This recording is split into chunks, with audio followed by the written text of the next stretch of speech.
நல்லா கொளுத்துற இந்த வெயிலுக்கு இதமாக சூப்பரான ஒரு பைனாப்பிள் மோர் குழம்பு நல்லா சில்லுன்னு எப்படி பண்ணலான்னு பார்க்கலாமா? ஒரு பைனாப்பிள் வாங்கிட்டு அதை நல்லா தோலெல்லாம் சீவி இந்த மாதிரி சின்ன சின்ன க்யூப்ஸாக கட் பண்ணி சேர்த்துக்கலாம். இப்போ கொஞ்சமாக மஞ்சள் தூள், காரத்துக்கு தகுந்த மாதிரி மிளகாத்தூள், அப்புறம் தேவையான அளவுக்கு உப்பு, கொஞ்சமாக தண்ணி சேர்த்து எல்லாத்தையும் மிக்ஸ் பண்ணி வேக வச்சுக்கோங்க. நம்ம மோர் குழம்புல பைனாப்பிள் ஃப்ளேவர் நல்லா தூக்கலாக தெரியணும்னா கொஞ்சம் பைனாப்பிள் பீசஸ் எடுத்துகிட்டு மிக்சியில் அரைச்சி இதோடு சேர்த்து வேக வச்சுக்கலாம். இப்போ நம்ம அரைச்சிக்கலாம். ஒரு 200 கிராம் அளவுக்கு துருவின தேங்காய், தேவையான அளவுக்கு பச்சை மிளகாய், ஒரு கொத்து கருவேப்பிலை, அரை ஸ்பூன் அளவுக்கு சீரகம், கொஞ்சம் தண்ணி எல்லாம் சேர்த்து நல்லா அரைச்சி எடுத்துக்கலாங்க. பாருங்கள், பைனாப்பிள் பீசஸ்லாம் வெந்துருச்சு.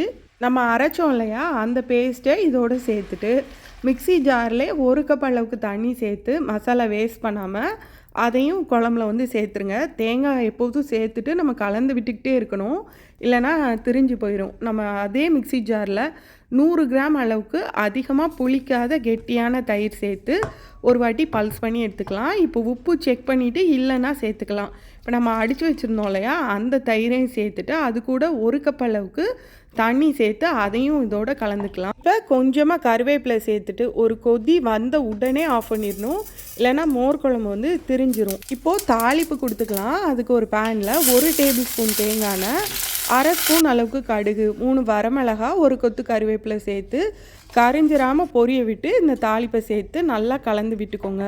சுட சுட சாதத்தோட நிறைய குழம்பு ஊற்றி டேஸ்ட் பண்ணி பாருங்கள், அமிர்தமாக இருக்கும்.